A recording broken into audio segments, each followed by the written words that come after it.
আসসালামু আলাইকুম, স্বাগতম জানাচ্ছি বিবিসি নিউজ আন্তর্জাতিক সংবাদে। শুরুতেই সংবাদ শিরোনাম, এরপর বিস্তারিত। ইরানের পুরো সভ্যতা মুছে ফেলার হুমকি ট্রাম্পের, যা বললেন পোপ। যুদ্ধবিরতি মানেই যুদ্ধ শেষ নয়, জেনারেল ডান কেইন। পাকিস্তানের শান্তি আলোচনায় যুক্তরাষ্ট্র ও ইরানের নেতৃত্ব দেবেন যারা। যুদ্ধবিরতি লঙ্ঘন করে তেল শোধনাগারে হামলা, পাল্টা ক্ষেপণাস্ত্র নিক্ষেপ ইরানের। দর্শক, এতক্ষণ শুনছিলেন সংবাদ শিরোনাম। এখন বিস্তারিত।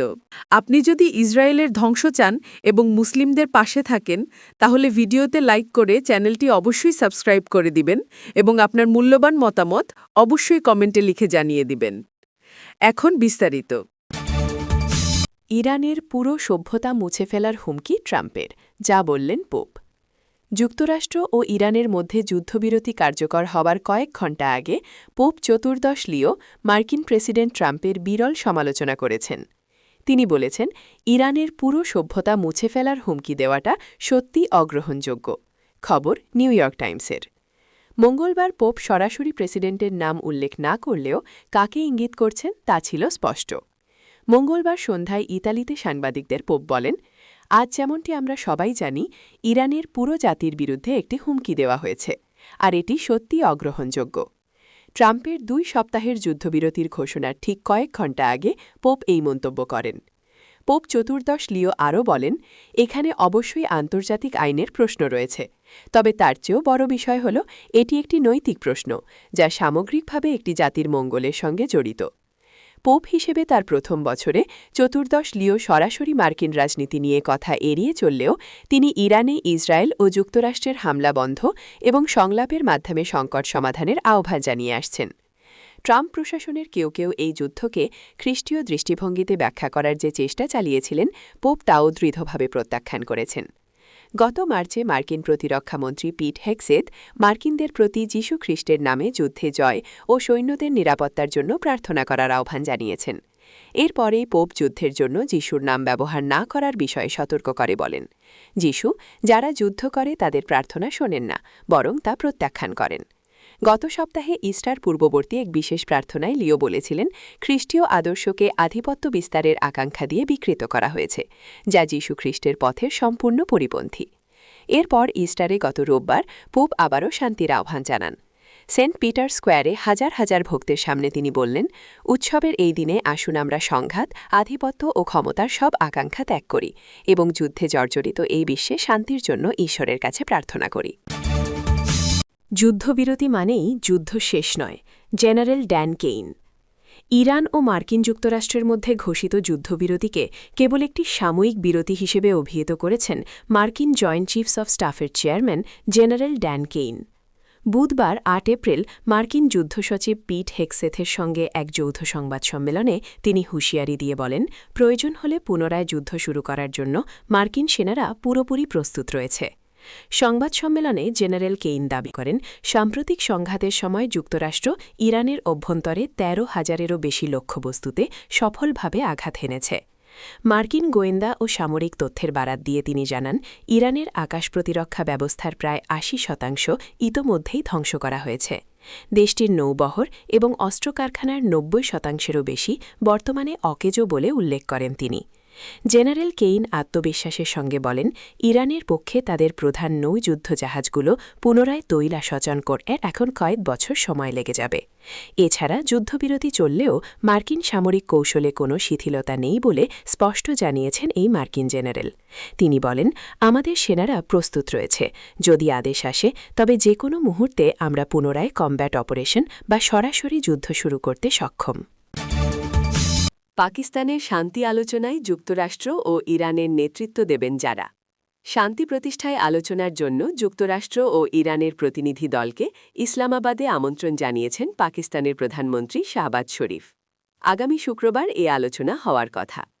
পাকিস্তানের রাজধানীতে অনুষ্ঠিতব্য এ আলোচনায় যুক্তরাষ্ট্রের প্রতিনিধি দলে নেতৃত্ব দিতে পারেন দেশটির ভাইস প্রেসিডেন্ট জেডি ভ্যান্স, আর ইরানের প্রতিনিধি দলের নেতৃত্বে থাকার সম্ভাবনা রয়েছে দেশটির পার্লামেন্টের স্পিকার বাগের খালিবাফের। ইরানের সংবাদ মাধ্যম আইএসএনএ এই তথ্য জানিয়েছে। যুদ্ধবিরতিতে সম্মত হওয়ার কিছু সময় পর এক বিবৃতিতে যুক্তরাষ্ট্র ও ইরানকে অভিনন্দন জানান শাহবাজ।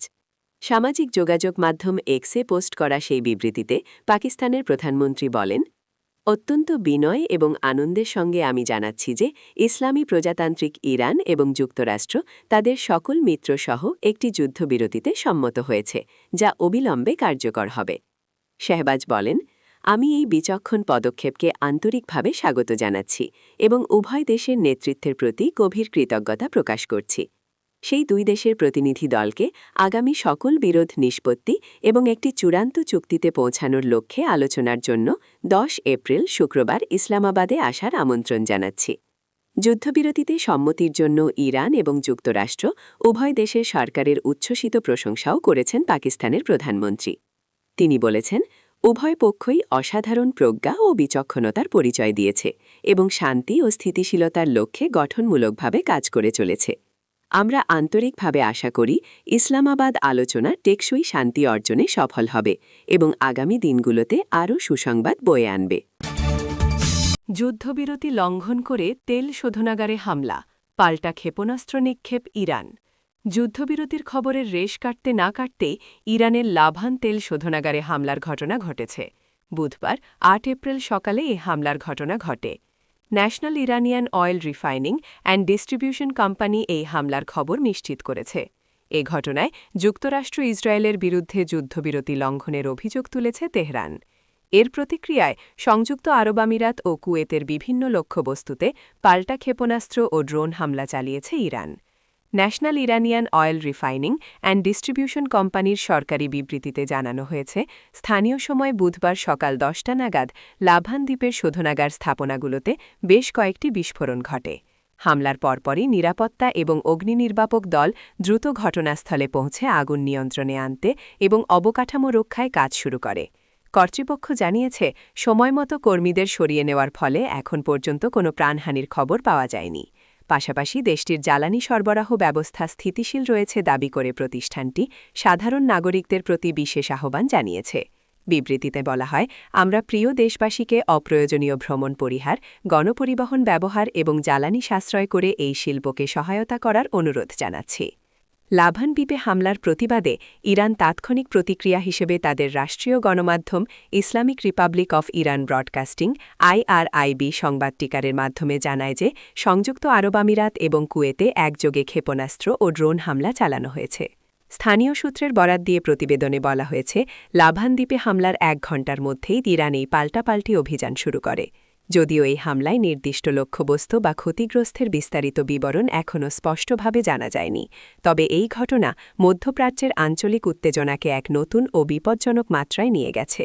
এর আগে মঙ্গলবার 7 এপ্রিল মার্কিন প্রেসিডেন্ট ডোনাল্ড ট্রাম্প ইরানের সঙ্গে 2 সপ্তাহের যুদ্ধবিরতি ঘোষণা করেন। তিনি জানান, আলোচনার জন্য ইরান একটি কার্যকর 10 দফা প্রস্তাব পেশ করেছে। ট্রাম্পের দেওয়া চূড়ান্ত সময়সীমা শেষ হওয়ার মাত্র 2 ঘণ্টা আগে এই যুদ্ধবিরতির ঘোষণা আসে।